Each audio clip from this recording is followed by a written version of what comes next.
قل لا أملك لنفسي ضرا ولا نفعا إلا ما شاء الله.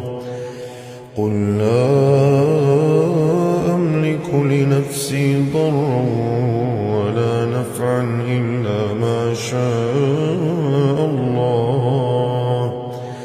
لكل أمة أجل، إذا جاء أجلهم فلا يستأخرون ساعة ولا يستقدمون.